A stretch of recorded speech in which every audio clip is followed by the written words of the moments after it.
How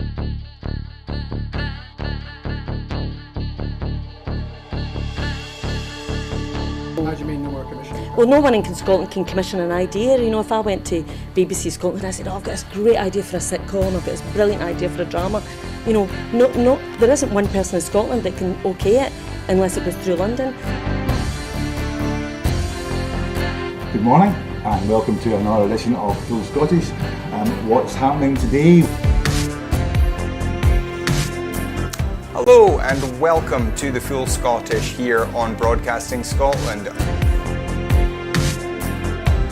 Scotland is going to be an independent country. That need, that desire for independence is ever stronger than perhaps it was in 2014. So there's an obligation that we've got to give leadership to that campaign. That's what Nicola Sturgeon, as our First Minister, has been doing. My feeling about Boris Johnson is he can't be trusted on anything. That is now and forever will be known as the rape clause. I'm old enough to remember going into Europe in '73, and I remember how much of a razor's edge that was a balanced stone. And I think we made it by 53%, if I remember correctly, for going in. And ever since that time, England particularly has been pretty much schizophrenic, down the middle about whether it felt British or whether it felt European. And that schism, that crack has remained throughout English society ever since. Scotland means business. Scotland's voice won't be stilled, it won't be silenced, it has to be heard. The work that's been done by Broadcasting Scotland in giving community activists, yes activists, Scottish activists a platform other than the traditional media outlets.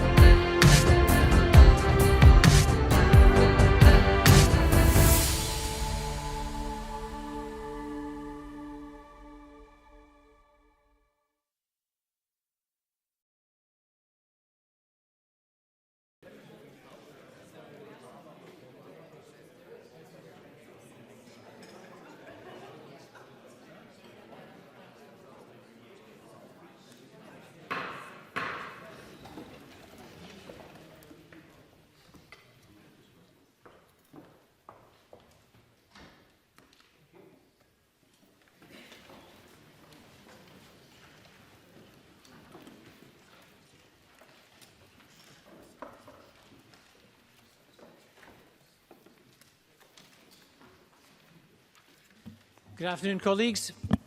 We're going to move to First Minister's questions shortly, but can I ask the First Minister if she wishes to give us a short statement first, before we do? Presiding Officer, I will just give a very short update on the daily statistics. The total number of positive cases reported yesterday was 465, which is 7.9% of people newly tested. The total number of cases, therefore, now is 25,960. There will be the usual regional breakdown available later, but I can say now that 219 of the cases are in Greater Glasgow and Clyde, 73 in Lothian and 66 in Lanarkshire. The number for Greater Glasgow and Clyde in quite large part reflects a significant cluster related to student accommodation at Glasgow University, and I'm sure we'll come on to discuss some of these issues shortly. And the remaining 107 cases are spread across 9 other health board areas. 84 people are in hospital, which is an increase of 1 from yesterday. 10 people are in intensive care, which is the same as yesterday, though I should insert a caveat there due to some technical issues. NHS Lothian's figures for intensive care haven't yet been taken account of, so their figures from yesterday are in that figure, and when we know their more up-to-date figure, it may change the overall number. And I regret to have to report that in the past 24 hours, 2 deaths have been registered of patients who first tested positive over the previous 28 days. And the total number of deaths under this measurement is now 2,510. And again, my condolences go to everyone who has lost a loved one, including, of course, everyone whose loss has occurred in the last few days. I can also report that we will shortly publish our latest estimate for the R number, which we do every Thursday. This estimate confirms our view that the R number is currently above 1 and possibly now as high as 1.6. I think all of these figures demonstrate again why we announced tough measures on Tuesday to reduce transmission and to get the virus back under control. And I would urge finally everybody to stick to those new rules. With some limited exceptions, none of us should be visiting each other's homes at the moment, outdoors or in public indoor spaces. We mustn't meet in groups of any more than 6 from a maximum of 2 households. Children under 12 are not included in these limits outdoors, and young people aged 12 to 17 are exempt from the 2 household limit. They can meet outdoors in groups of up to 6, but should still physically distance from one another. We've also announced new restrictions on hospitality. From tomorrow, all such premises will close by 10 p.m. And beyond that, we are asking people to limit visits to and social interactions in pubs and restaurants as much as possible. These measures are tough. I think we all know that, but they are necessary if we are to keep schools open, resume more non-COVID NHS services, keep care homes safe and protect jobs. And if we don't act now, the danger is the virus will continue to spread and even more severe or longer lasting restrictions will be required later. But if we can start to reduce the number of new cases over the next few weeks, we will be better placed for the winter ahead. So I'm asking everybody to follow the new rules and also to make sure that you download Protect Scotland, the Protect.Scot app, and finally for everybody to remember facts. Face coverings, avoid crowded places, clean hands and hard surfaces, 2 metres distance and self-isolate and book a test if you have symptoms. Thank you for the opportunity to give that update, Presiding Officer. Thank you very much, First Minister. We're going to turn to questions shortly. I'll just remind members that we're going to continue with the approach of taking all the supplementaries at the end of the last question, which is question 7. So all supplementaries then, but members can press their request to speak buttons as soon as possible to let me know they wish to ask a supplementary. Question number 1, Ruth Davidson. Thank you. Presiding Officer, this week we've seen major COVID outbreaks within many of Scotland's universities. So far, we're aware of significant spikes in Glasgow, Edinburgh, Dundee and Aberdeen, with more than 1,000 students being told to self-isolate. Realistically, we must expect that figure to rise, and probably significantly, in the days ahead. Yesterday, the First Minister said that discussions were continuing about what may be required as the situation evolves. So can I ask what extra measures are being considered? First Minister. There have been discussions ongoing with the university sector. The Minister Richard Lockhead convened discussions with university principals yesterday, and discussions were ongoing last night, and we will set out some further measures, I hope, later today. These will be measures about prevention, about making sure that all of the guidance is being properly and rigorously implemented on campus and in student accommodation, that students understand their obligations, but also that universities are properly supporting students. Can I just say briefly, the situation at universities is difficult, not least for those students who are being asked to isolate, and there is obviously a welfare issue there that I know universities are very alive to and take very seriously. We will no doubt discuss more about preventative action later on. One thing I want to stress, though, and it can be a difficult issue, I guess, for people to grasp, but the fact that we do have a number of positive cases identified, and I would agree that we would expect that to increase, and a number of students being asked to isolate, is test and protect working. Now, I think there is more we can do to prevent cases, but nevertheless, the essence of test and protect is making sure that where people have symptoms, they are tested, students are being tested, that they are identified if they're positive, and then advice is given to their contacts to isolate. So that's a difficult thing when numbers are as they are, but it does show that that system is working, and we must continue to have confidence in that. And of course, we must, difficult though this is, and it is really difficult for students, ask them to follow all of the advice. Don't socialise outside your own household, and for universities to make sure that all of the guidance on campus and in student accommodation is being followed. Thank you. Calls have previously been made, notably by Willie, Rennie, for all international students to be tested. But the circumstances now being faced at many of our universities clearly suggest that action beyond that is needed to halt the spread of the virus within these institutions and into the wider community. Now, we know that the Scottish Government's plans for walk-in testing centres included university sites, but we also know that only 2 of the planned 22 centres have opened, and that number will rise to half by the end of October. The figures we're seeing in the last few days show that we can't wait over a month to get these centres up and running. We need them now. So will the First Minister tell us what action she is taking to accelerate the programme? First Minister. That programme is underway and it's an important part of our testing capacity. It's not the only part, which I'll come on to in a moment. As members know, St Andrews is already open. The centre in the centre of Glasgow is already open. I can tell the Chamber that bookings open today for the new walk-in centre in Aberdeen, and bookings open tomorrow for a centre in Edinburgh. New sites are being identified currently for Dundee. There will be a second Glasgow centre, opens on the 2nd of October, and one in Stirling on Monday the 5th of October. Others will follow after that. But it's important to say there is also mobile testing capacity. There's been a mobile testing unit at Abertay University in the last day or so. There is one at the Marano Student Village at Glasgow University, where a lot of the positive cases are as of now. And an important point to make, and there is never any complacency from me in saying these things, but there is no issue at the moment of students who are symptomatic getting tested and getting tested quickly and getting those results. For example, yesterday, I think at the Glasgow Walkthrough Centre, they tested almost 300 students and still had some capacity left at the end of the day. So we continue to make sure that the right things are done, but I want to give an assurance that testing capacity is available and is being accessed and utilised. On the issue of asymptomatic testing, we continue, not just in universities, but more generally to consider these things on clinical advice. But it's very, very important to stress that where somebody who doesn't have symptoms gets tested one day and tests negative, if they have, particularly if they've been in contact with positive or potentially positive cases, that does not take away the need to self-isolate, because they could be in the incubation period and test positive a day or so later. So the most important thing here is testing people with symptoms, contacting, identifying and giving the right advice to their contacts. And I am confident that's been done, although we continue to monitor it with universities very carefully. Ruth Davidson. I agree with the First Minister on the importance of the contact tracing. And in the spring, the First Minister stated the government's intention to recruit 2,000 contact tracers by the end of May.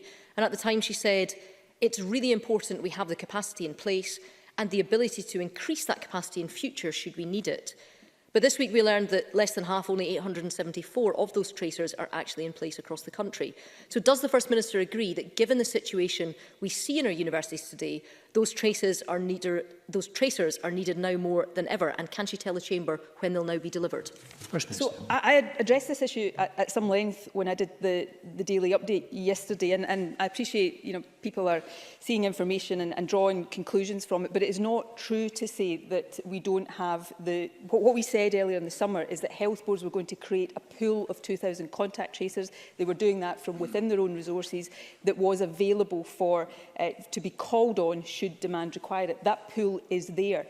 What we are doing also, though, is permanently recruiting to replace that pool over time so that it is a more permanent pool of contact tracers. But health boards have the capacity they need right now. In some health boards that have outbreaks, that comes under strain. That's why we also have the National Contact Tracing Centre. So health boards who are facing outbreaks and who need additional support can pass some of the caseload they've got onto the National Centre for additional support. So it is not the case that the capacity that is needed is not there. It is there. We are simply going through a process of redeploying and replacing one capacity with another. And health boards have in place not just the capacity they need for demand right now, but they have all been asked to put in place and have in place the ability, if necessary, to double their capacity in the space of 24 hours. So I want again to give people an assurance that people who are working in these roles are working really hard and under pressure. But we have testing capacity that is standing up to the demand right now.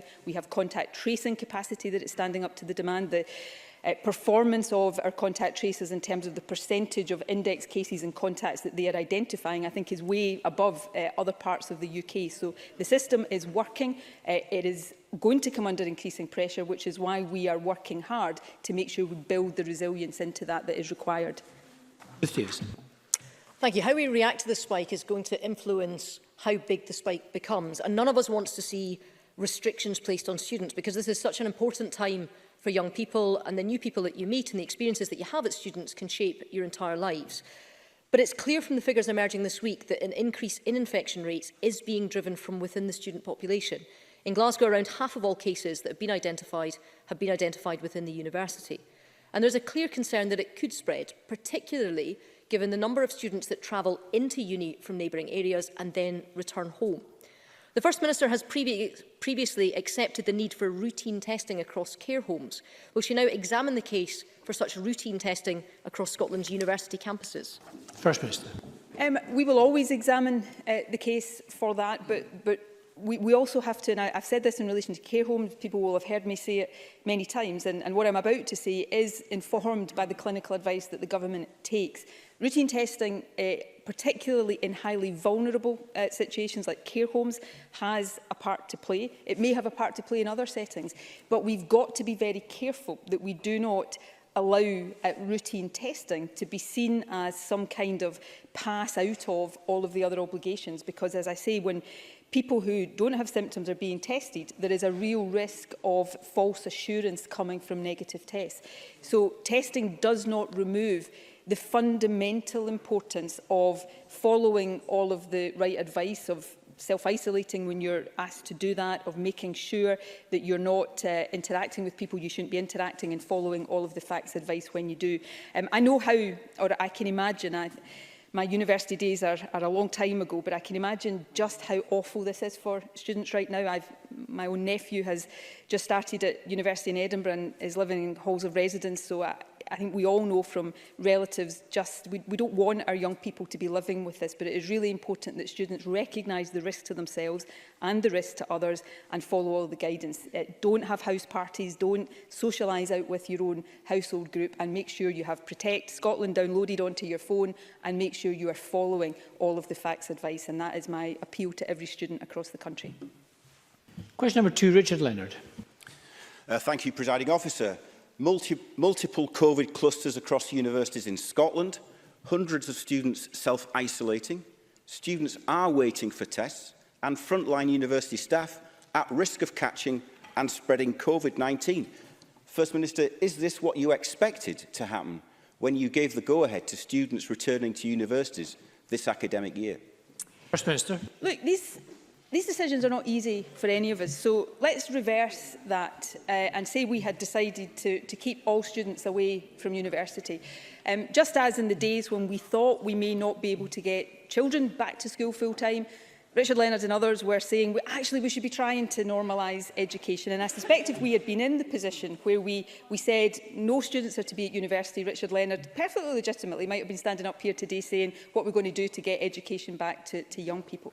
So we've got to find the right, safe balance to have as much education for our young people while keeping them safe and minimising the risk. So that's why the guidance is in place around blended learning on campus, around all of the things that universities and colleges have to do.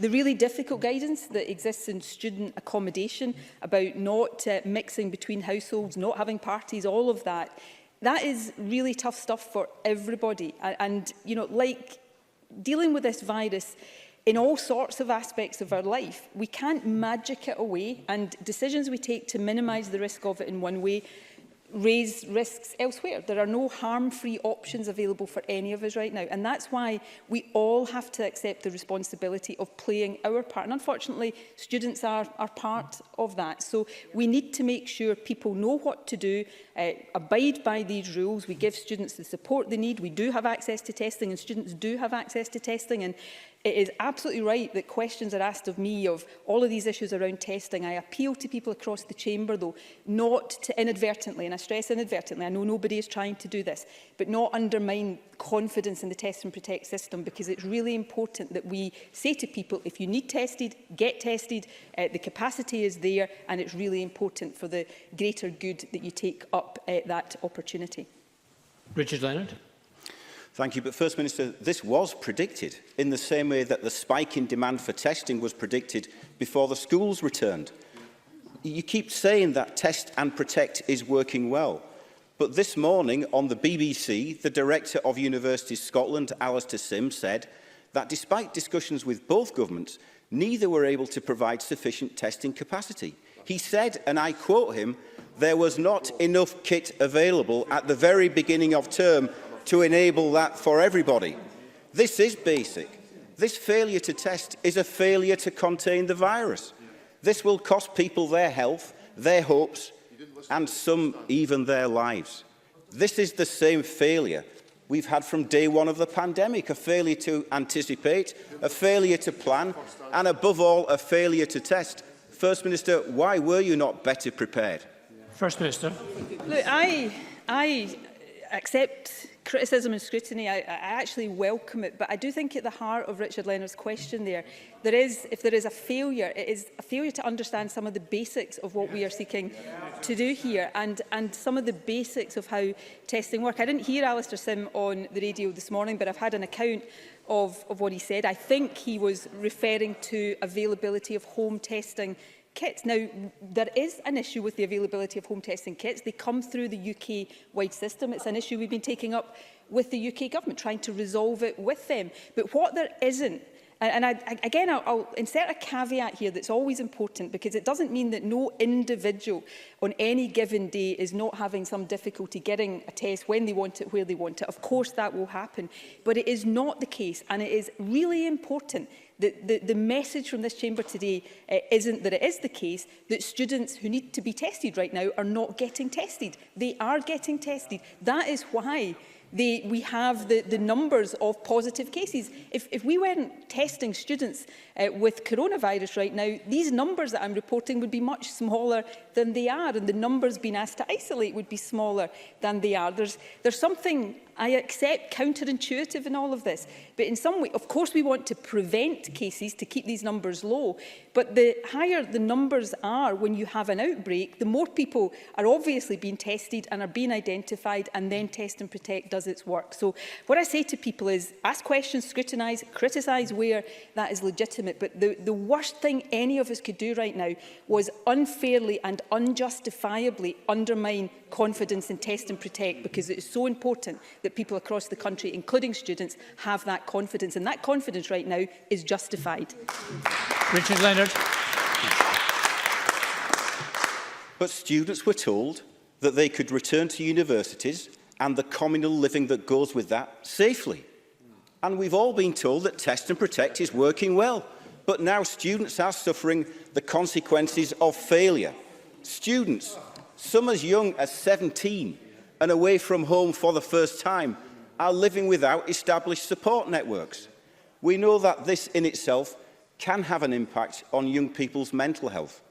On top of this, some of them are self-isolating in cramped accommodation, and many more will be anxious that they won't be allowed to go home for Christmas. Students and staff who work in their accommodation need to know that the government is working towards a solution. So what are you planning, First Minister, to avoid students either being confined in accommodation away from families over Christmas, or students returning home with the fear and very real risk that they are spreading COVID-19 to their friends and families back home? If Richard Leonard, as I am sure he is really concerned about the welfare of students and not increasing the already anxious situation they're in, I'm going to say this to Richard Leonard. I think he'd have asked that question in a very different way, because talking right now about things like students not allowed to go home for Christmas, that is not helping anybody. We all have to work right now to make sure that we cope with this infectious virus, part of a global pandemic, in the best way possible. I wish more than anything else I could snap my fingers and make it go away. I can't. This is a global pandemic. We need to deal with it properly and systematically, with all of us playing our part.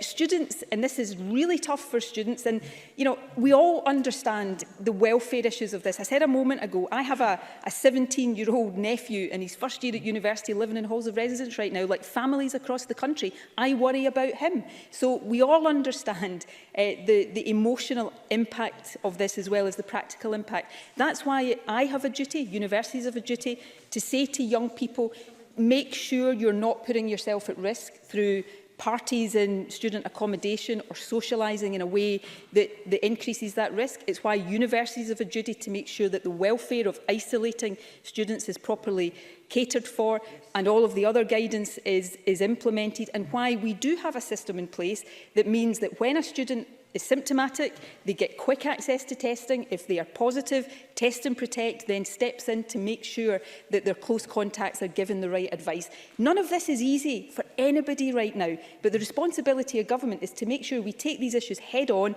support those out there on the front line and get through this collectively as a country, which I believe we will. Thank you. Question number 3, Patrick Harvie. I don't pretend that any of this is easy, but it is also the responsibility of Parliament to raise these issues in a constructive manner. With outbreaks in Edinburgh, St Andrews, Dundee, Aberdeen and Glasgow, and over 1,000 students in halls in self-isolation, we need to remember this is the situation just weeks into term.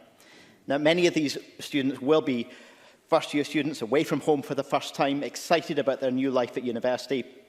And it is heartbreaking that they're now cooped up and coping with this new anxiety. They need their universities and the government to make sure that they get the support that they need.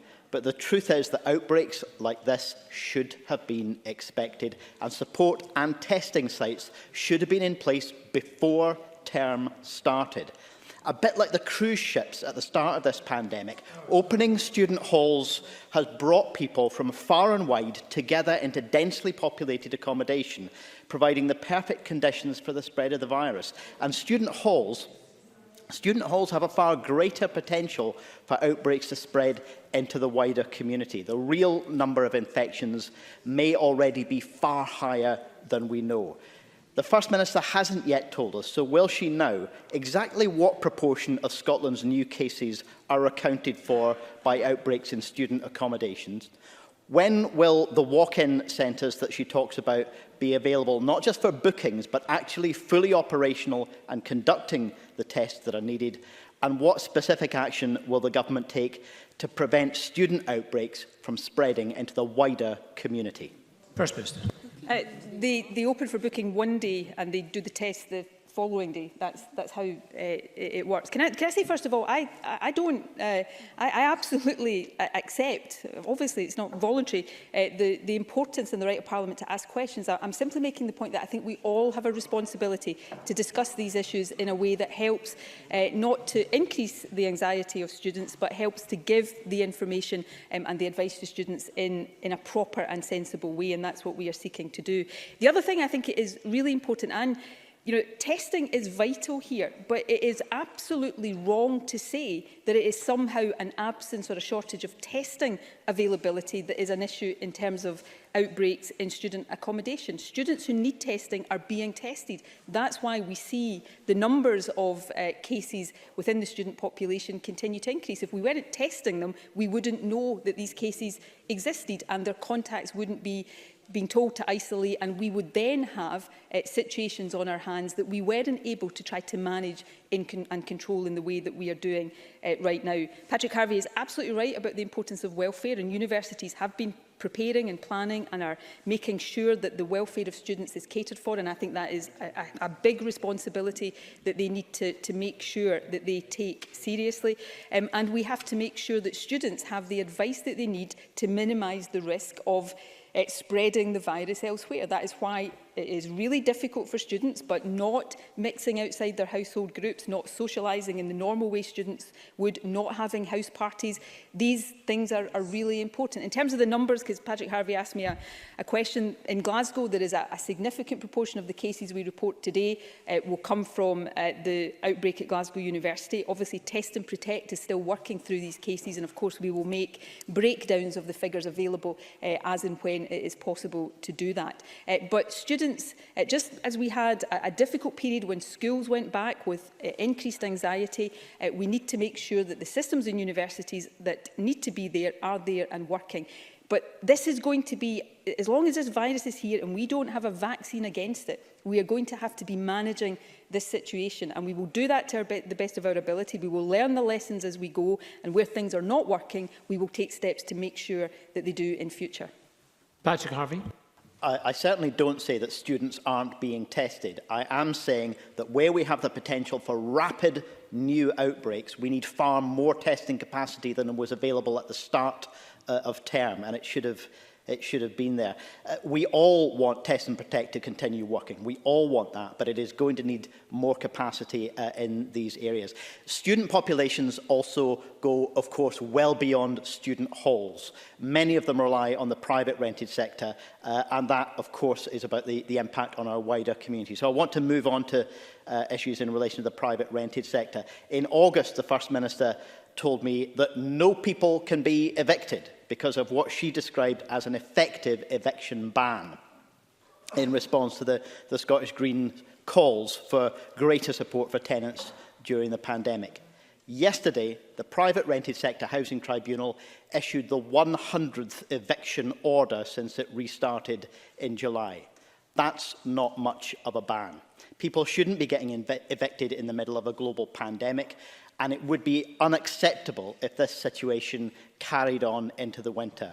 Why are people being evicted when the First Minister said they wouldn't be? And will the First Minister now commit to an actual ban on winter evictions? First Minister. Patrick Harvie and Andy Whiteman and I discussed this in my office just a few weeks ago, so I think Patrick Harvie, because he was able to articulate it to me back then, understands and knows the answer to the question he's just asked me. We have put in place a system to make sure that for people who are getting into difficulties with rent arrears because of the pandemic, then the protections, the timescale of those protections that are in place constitute an effective ban on eviction over this winter period.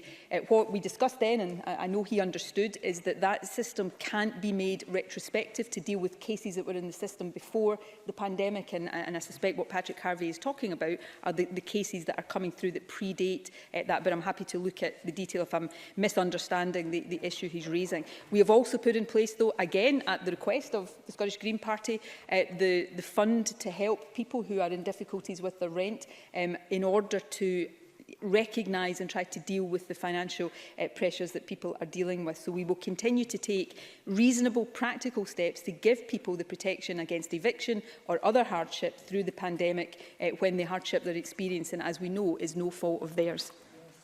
Question number 4, Willie Rennie. Unfortunately, the window of opportunity has passed to test international students on arrival.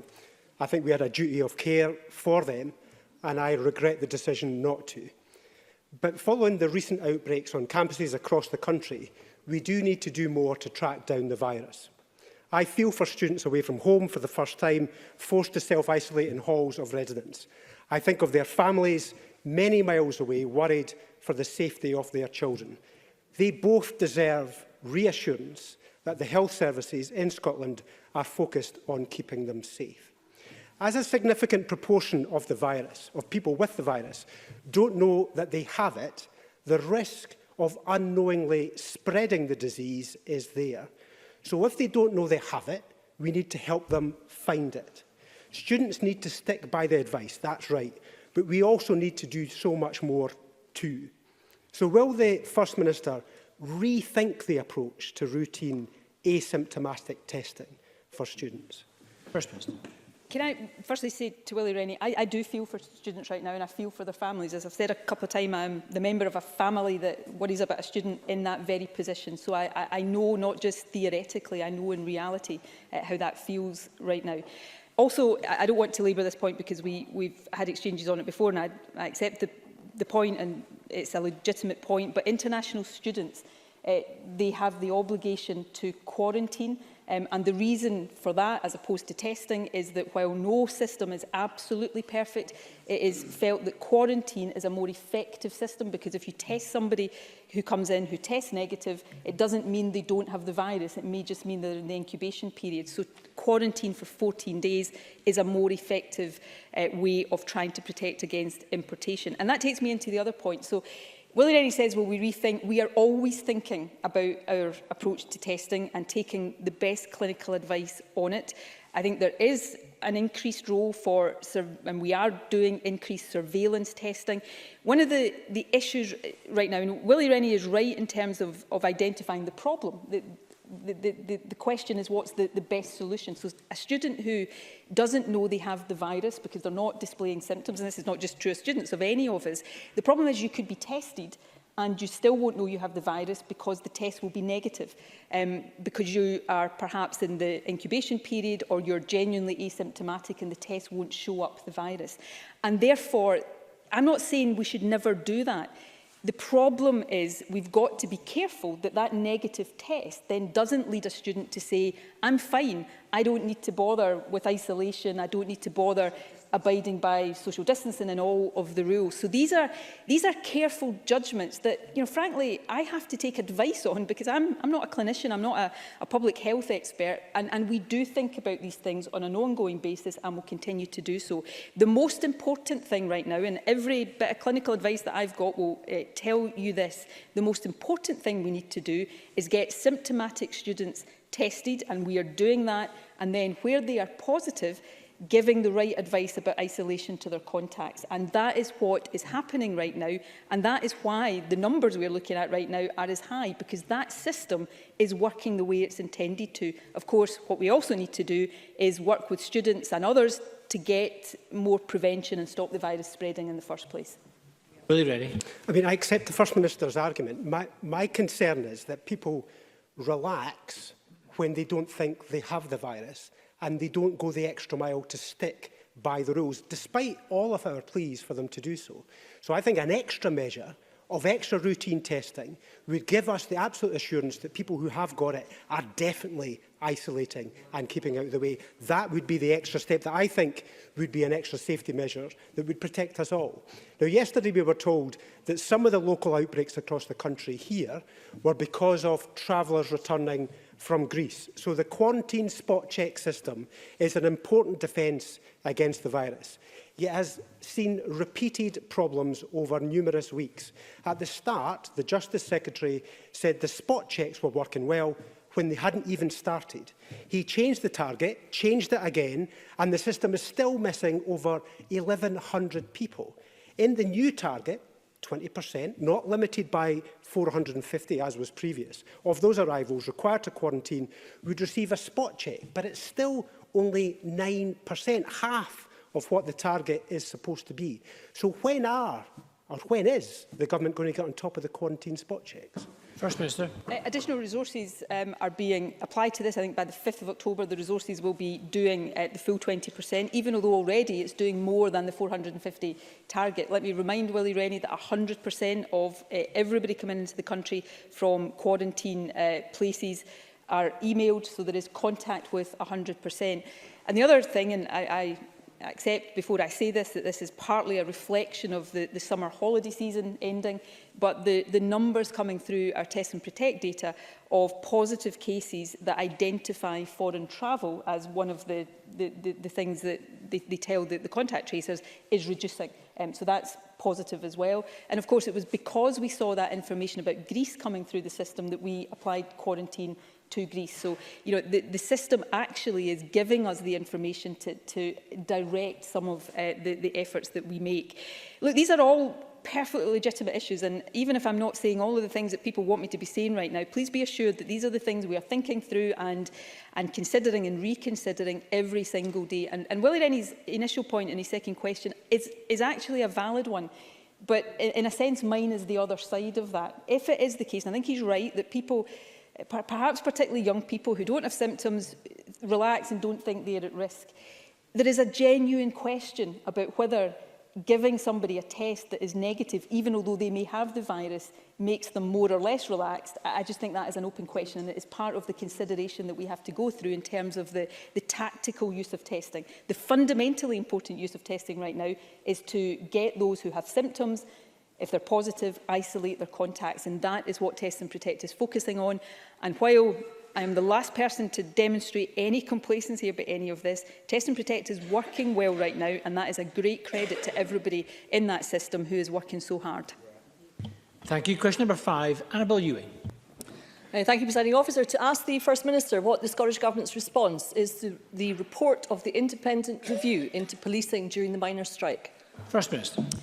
The miners' strike of 1984-85, of course, divided people in many ways, with miners and indeed police officers often finding themselves in challenging situation, and I know the very strong feelings about the strike, particularly on the part of miners and their families, remain to this day.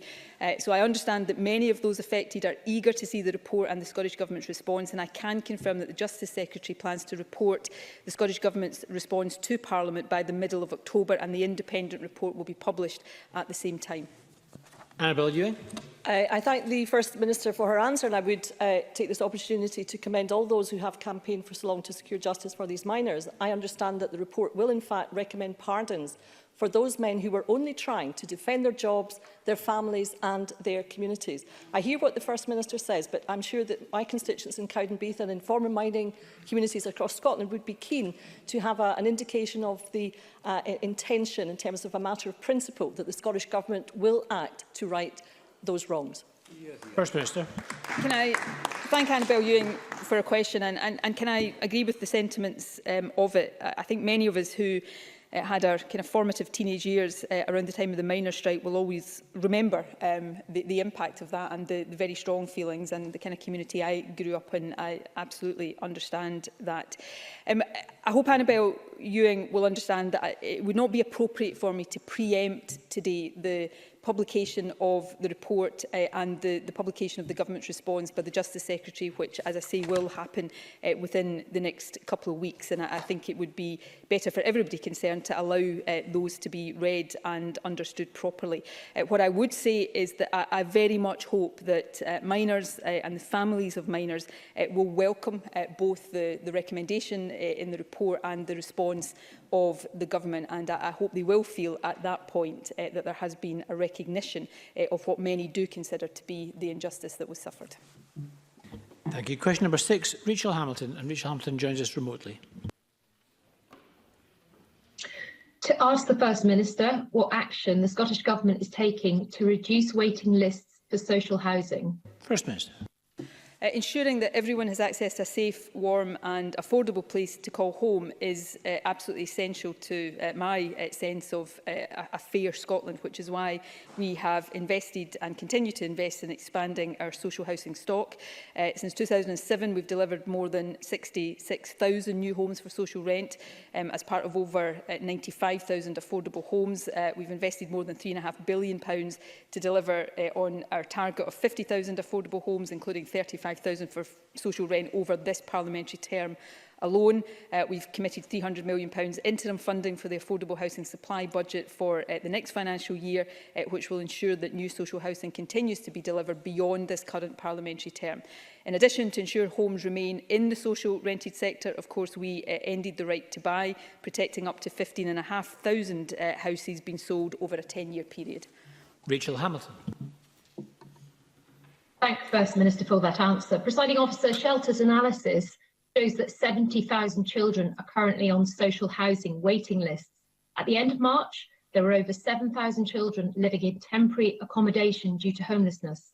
The Scottish Conservatives support building affordable homes, which is a key aspect to driving down child poverty, creating jobs and meeting climate change targets. But, First Minister, even without the coronavirus crisis, your 50,000 affordable homes target was going to be missed over the course of this Parliament. Therefore, my question is, how will this SNP government expedite the delivery of social housing in line with Shelter's campaign? First Minister.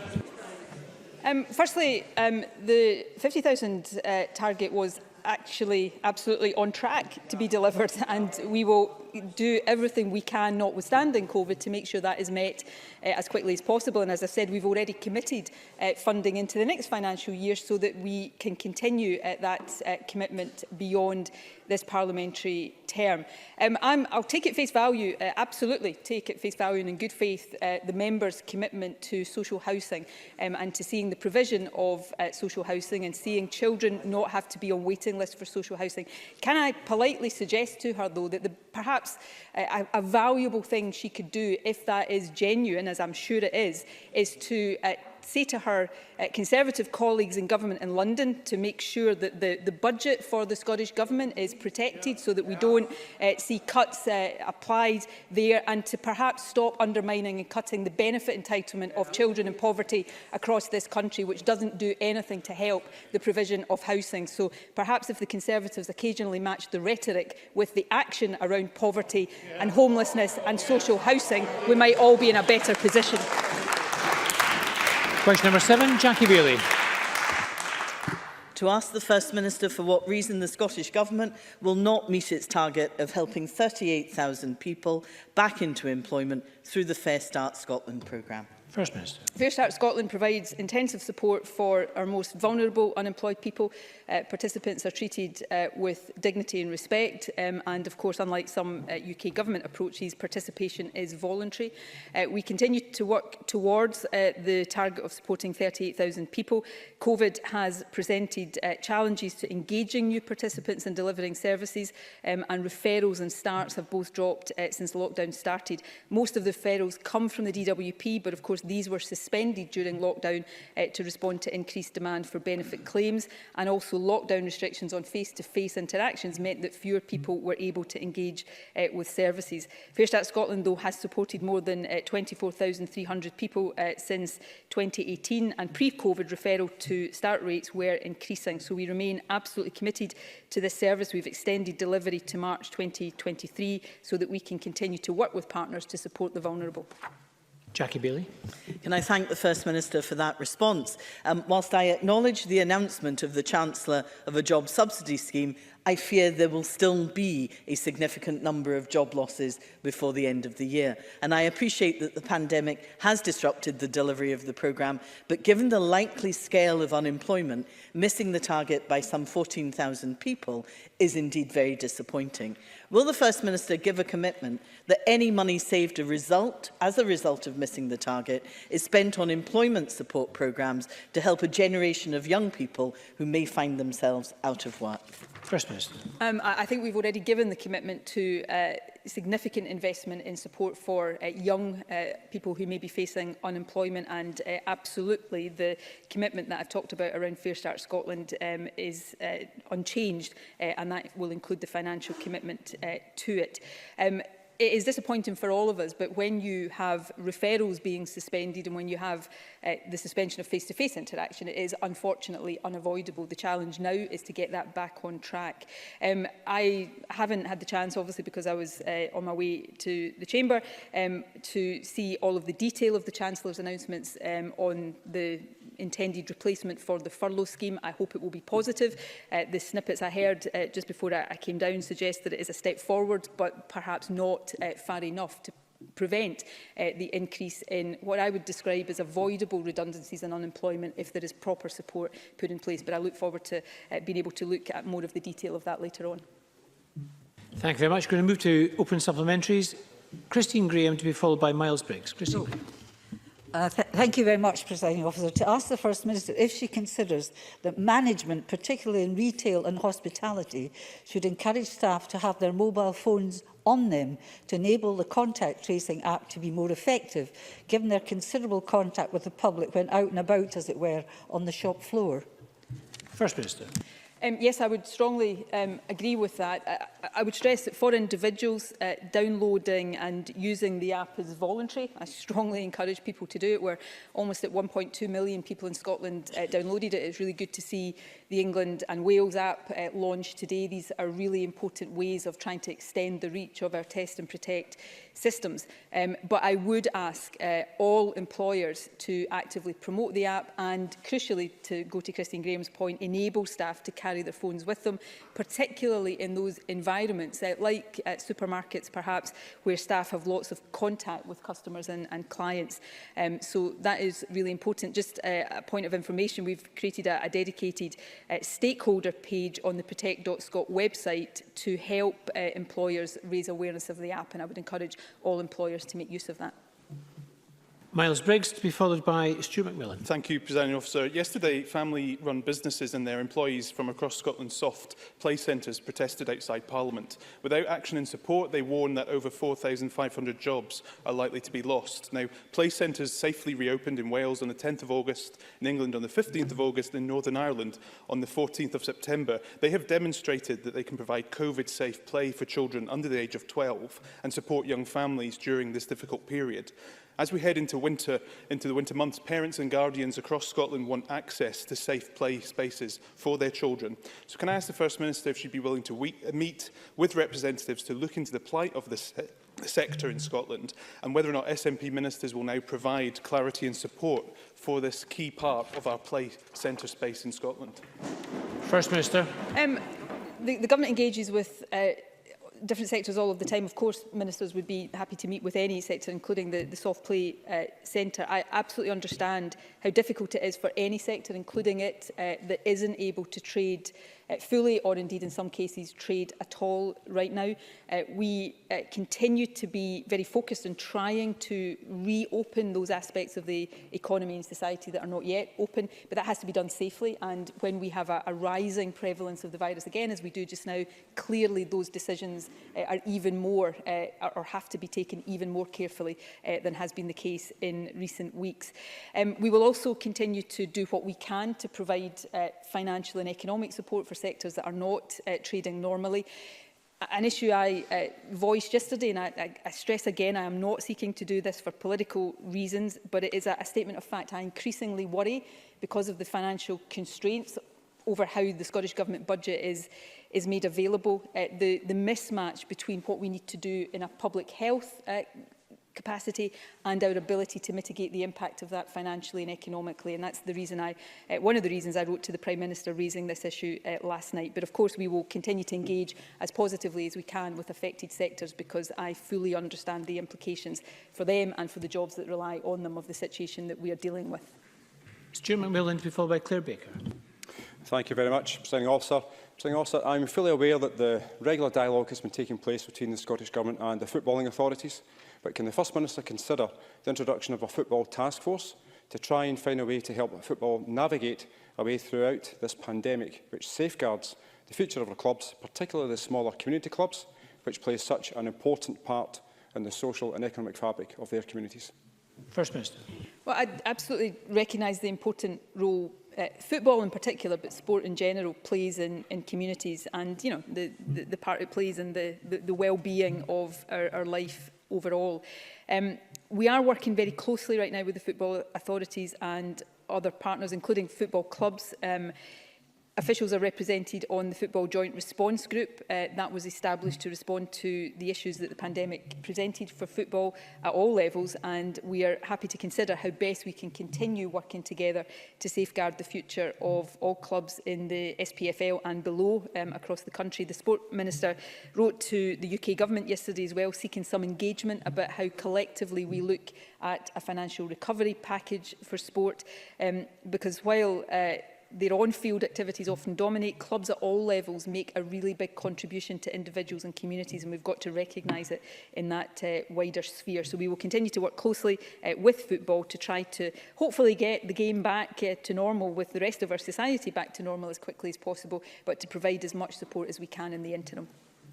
Claire Baker, to be followed by Sandra White. Presiding Officer, on Tuesday we saw a trading of blame between the UK. And the Scottish Government over the awarding of the Seagreen offshore wind farm project to China, when the Scottish supply chains, including BIFAB, got nothing. A members' update from GMB this week not only says that both governments are to blame for the current process, which keeps producing the same results, but that the Scottish Government asked SSE to keep the unions in the dark about the announcement, and they had to find out from the press coverage. These jobs are too important for Fife, and the trade unions must not be isolated during this process. Does the First Minister recognise this situation is unacceptable, and will she ensure it doesn't happen again? First Minister. Well, can I say firstly that I think this government has demonstrated, I hope I've demonstrated the commitment we have to BIFAB and to the involvement of trade unions. I have personally, on a whole number of occasions around BIFAB, engaged directly with the trade unions, and we will continue to do that. So we have a very strong commitment. We have a financial investment in BIFAB, which I think demonstrates that commitment. That said, the circumstances for BIFAB and the conditions in which it is operating are not easy, and there is a challenging period ahead of us. There's no attempt to play a blame game here. Sometimes it is really important, though, for public understanding as well as political understanding to make sure we are clear where some of the issues lie. It is a statement of fact that the current UK government contract for difference scheme is one of the factors that puts acute pressure on the management of project costs, and that is just inescapable, and we need the constructive cooperation of the UK government to try to work through some of the issues that are a barrier right now to the development of a sustainable supply chain in the renewable sector, and I hope we can all agree on that and seek to address that constructively. In the meantime, we will continue to engage with BIFAB and the trade unions there to try, as has always been our objective, to find a sustainable future for BIFAB. It is not easy, and I am not suggesting it is, but the commitment of the government remains absolutely to that. Sandra White, to be followed by Maurice Corrie. Thank you very much, Presiding Officer. First Minister, this afternoon we will debate Stage 1 Protection of Workers Bill. As a former Usdo shop steward, it's a bill which I fully support. However, whilst we debate this, my constituent, Richie Venton, faces uncertain future, having been sacked by IKEA in Glasgow, a firm which has made £11.2 billion in profit. Just for carrying out his trade union duties to protect workers' paying conditions during COVID-19. He has been sacked. Can I ask the First Minister what protection this government can give to union reps in carrying out their union duties? First Minister. Can I thank Sandra White for raising the issue? I should say I know Richie Venton. I've known him for many years. I've probably campaigned both against and with him in various different points over the years. But notwithstanding that, I think it's really important that I don't get drawn into commenting on individual cases without all of the information. But I will be clear about this, that the law offers protection to enable people to carry out their trade union duties without fear of recrimination, and that is a really important principle that all employers should not just understand but make sure they practice in workplaces. So I would urge IKEA to get round the table with the union and reach a positive resolution to this matter. We are committed to enhancing workers' statutory rights and protections through our Fair Work policy, and we continue to engage with the STUC and individual unions about that. But the ability of trade union officials to carry out their trade union duties is an important principle that all of us should endorse without equivocation. Maurice Corrie, to be followed by James Dornan. Presiding Officer, earlier this week I was informed by a local pharmacy in my West Scotland region that it is having great difficulty in getting supplies of the flu vaccine to meet their patients' demands for vaccinations, as they are being told their supplier has no stock of the vaccine. What action has the First Minister put in place to ensure that we have sufficient stocks of the flu vaccine to meet demand for vaccinations throughout Scotland before winter is upon us? First Minister.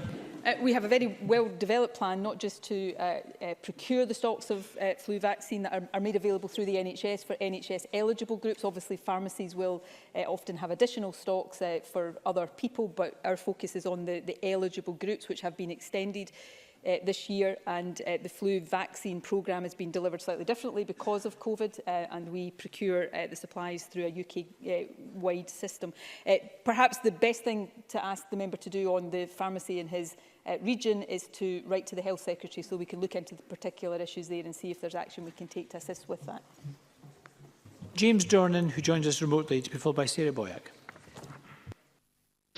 Thank you, Presiding Officer. Can I ask the First Minister if she shares my concerns that the UK Government's proposed internal market bill will limit Scotland's ability to legislate in the area of building regulations to maintain the highest standards which protect Scottish householders from catastrophic events like the Grenfell disaster?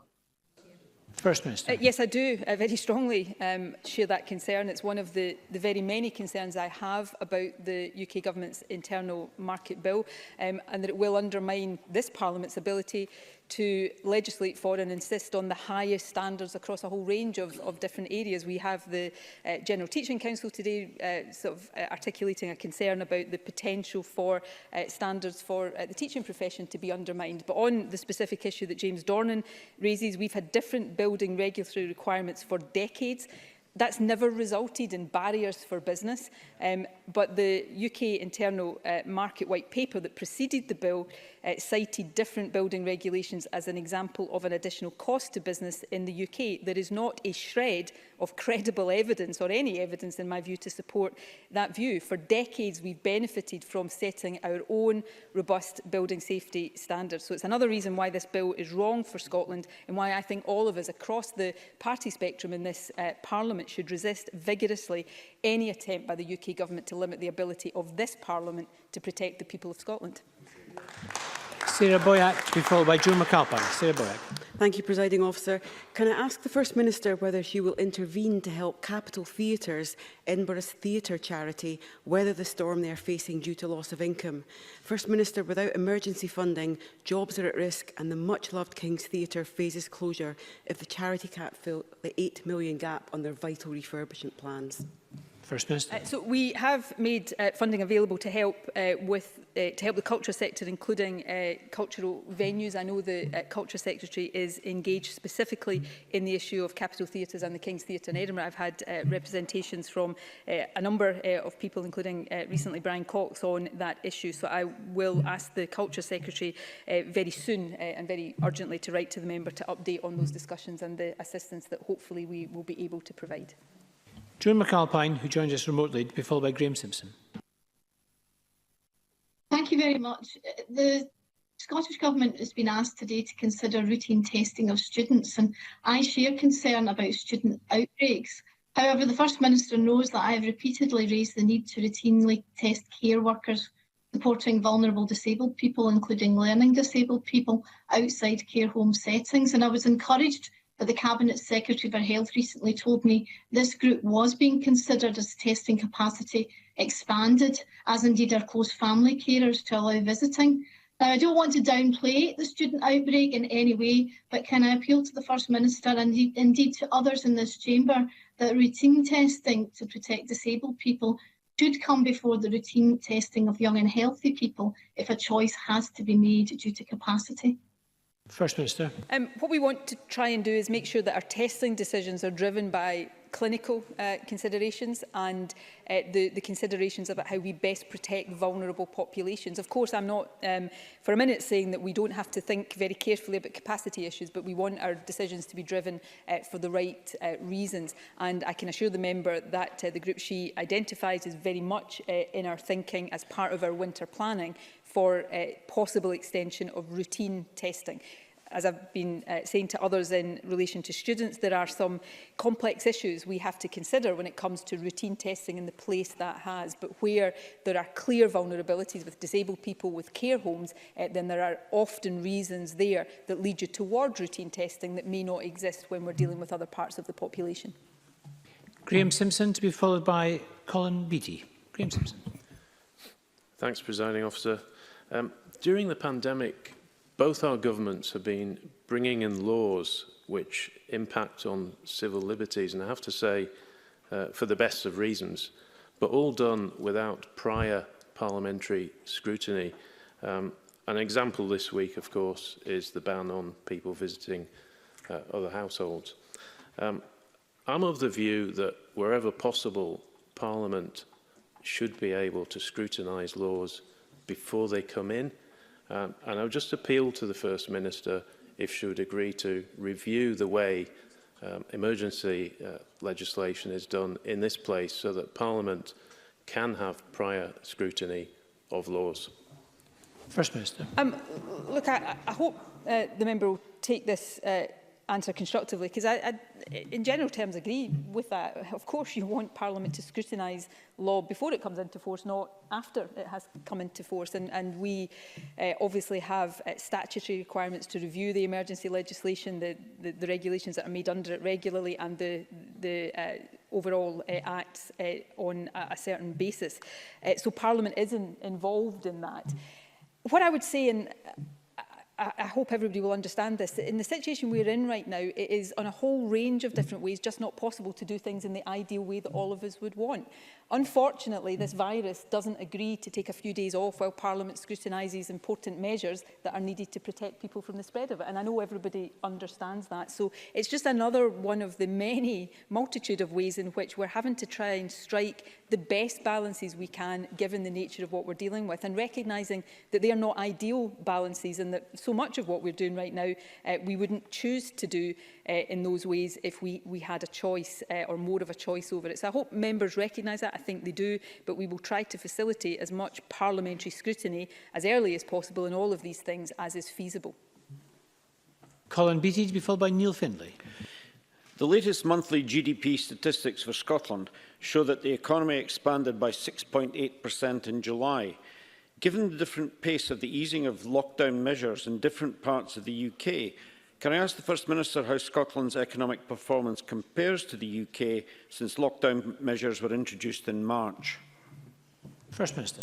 Well, both Scotland and the UK as a whole saw record falls in the economy following the introduction of restrictions, and I think everybody understands why that is the case. We effectively closed down much of the economy, but some of this fall has been made up as the economy has reopened. GDP in Scotland remains 10.7% lower than it was in February. The corresponding UK figure is 11.7% lower. So there's a broad comparability there between Scotland and the UK as a whole. But all of these figures highlight that the pandemic continues to have not just a serious health impact, but a very serious economic impact. And we are working hard to rebuild the economy through the safe reopening of it, and then using the experience of the pandemic to build a more resilient and sustainable economy. And we'll continue to do that, working where appropriate with colleagues in the governments across the UK. Neil Findlay to be followed by Emma Harper. As a supplementary to Annabelle Ewing's question, can I offer my sincere thanks to the Government for undertaking the independent review of policing of the miners' strike in Scotland. And I have to give particular credit to the then Justice Secretary Michael Matheson for commissioning it. Unlike his predecessor, he listened to us, he took us seriously, and I want to thank him personally and publicly for that. The review panel appear to have taken on board the proposal for a scheme of pardon that I put to them, but I understand this will require legislation. Given that many former miners have passed on and those who remain grow older, will the First Minister commit to ensuring any legislation to enact the scheme comes before Parliament before dissolution in March? First Minister. We will look very closely at the timescale for doing that. I don't want. There's two things I don't want to do today. I mean, people across the chamber will note that I am not pushing back against any of the speculation that has been in the media recently, and they can draw their own conclusions from that. But it's important that I don't preempt the publication of the report or the government's response. I think for a whole range of reasons, not anything to do with what our instincts were pushing us towards, but a whole host of practical and legal issues. We've had to take some time to consider this properly, and that is important. So we'll publish the report and the response in the middle of October. Can I just also say I think Michael Matheson does deserve a huge amount of credit for taking this issue as seriously as he did and getting us to the position we are in right now. Obviously, any implications of that we will also set out to Parliament at that point. But suffice to say, I fully understand that for many miners and their families, they're not getting any younger, and if there is to be a degree of recognition of what was suffered back then the sooner that happens, the better. Emma Harper to be followed by Beatrice Wishart. To ask the First Minister what support will be or is being provided to NHS Dumfries and Galloway, given the board has suspended inpatient visits at the Galloway Community Hospital in order to protect vulnerable patients from potential COVID-19 infection. First Minister.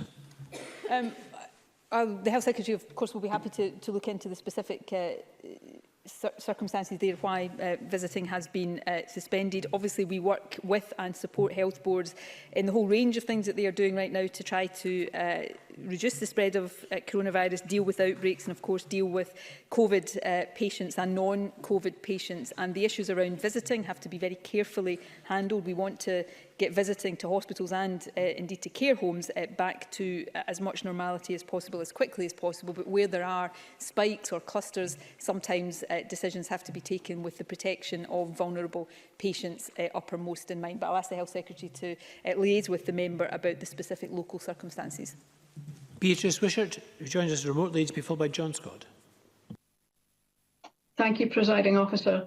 Last week, Prospect Union published a report that showed that High Isle's remote tower plan will take at least £18 million of economic benefit from island communities and from island economies, and that costs of the scheme have increased significantly. This confirms what High Isle's own consultants have said, namely that centralising air traffic services in Inverness is the most costly and risky option, and High Isle has been hell-bent on pursuing it. Given the massive downturn in the aviation sector, the high and spiralling costs of centralisation, and the opposition from staff and local communities, will the First Minister now instruct High Isle to call a halt to this damaging project? First Minister. I'll ask the Transport Secretary to write to the member with more detail. There is a need to modernise air traffic control to ensure both more sustainable and reliable services in the Highlands and Islands. High Isle has been tasked with taking this process forward to find the safest and most sustainable solution. They've taken their decisions based on the best available information and analysis of the different options available. Obviously, this is a big change technically and personally for staff, and the High Isle need to continue to involve their staff and key stakeholders as this process continues. But we will, of course, and High Isle will, of course, continue to listen to views and opinions that are expressed, and I will ask the Transport Secretary to correspond with the member with more detail of the current situation. John Scott, to be followed by Alec Rowley. Thank you very much, Presiding Officer. The First Minister will know I raised questions with the Cabinet Secretary yesterday about increasing access for key family members to elderly and fragile relatives in care homes, particularly in Ayrshire. Her answer implied that she is very aware of this problem and seeking to deal with this lack of access. If testing capacity is now available, would the Scottish Government now consider routine testing for key family members to reassure nursing home managers, as Joan McAlpine has suggested, that it is safe to admit key family members into their nursing homes as winter approaches and outdoor meetings become impractical? First Minister. So, in short, yes, we are considering possible steps like that. The Health Secretary, as I indicated she would be at FMQs last week, met last Friday, I think, representatives from the Care Home Relatives group and discussed a range of proposals put forward by the group. We have a clinical and professional advisory group advising us around these issues. They're currently looking at what more we can do to strike a much better balance between family and visitor contact and activities and healthcare services for residents, while continuing to protect them as best we can from the introduction of the virus into their homes. These are important balances to get as right as possible, so they have to be considered carefully, but the particular proposal around testing that John Scott raises is one that is under consideration. And Alec Rowley. Thank you, Presiding Officer. Over the last 2 weeks, NHS 5 issued thousands of letters to older people telling them they had a phone number that they had to phone and book to get a flu vaccine. When people phoned the number, they got a message saying try later. NHS 5 have since apologised and say they will have it fixed within the next few weeks. But yesterday I was contacted by a lady from Kelty who is disabled with underlying health conditions, and when she eventually got through, she was offered a vaccine in Lochgelly, which is 2 buses away, Dunfermline, a bus ride and a long walk, or Glenrothes, and I won't even go there. Aside from the risk that people are being asked to put themselves in to get the vaccine, do you agree there is a greater risk that people will just stop trying and give up? I don't underestimate the enormity of the challenges facing the government, but the First Minister, this is not good enough, and will you do something about it? First Minister. I think I'll resist the temptation to join Alec Rowley in the sort of Fife geographic politics that he was engaging in there. not least because I've got family in Fife and it would get me into trouble. But these are important issues. Obviously, the flu vaccination programme is by necessity being delivered differently this year because of the COVID risks. We aim for everyone eligible for a flu vaccination to receive an appointment after the programme commences on the 1st of October. And it's really important that everybody eligible takes up that opportunity. The issues around the phone line with Fife were addressed, and other issues around access. The Health Secretary will work with health boards to make sure that people who are eligible have the access in the way that they need to have it to make sure that they take up that opportunity. So I'll ask the Health Secretary to correspond directly with Alec Rowley about the concerns he raises and specifically how they are being addressed. Thank you very much. And that concludes First Minister's questions. We're going to suspend and resume at 2:30 with portfolio questions on communities and local government. Parliament is suspended.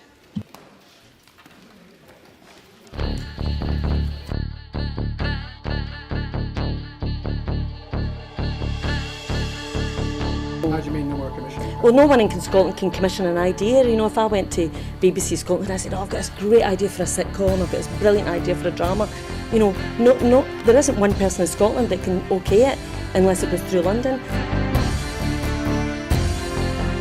Good morning and welcome to another edition of Full Scottish. What's happening today?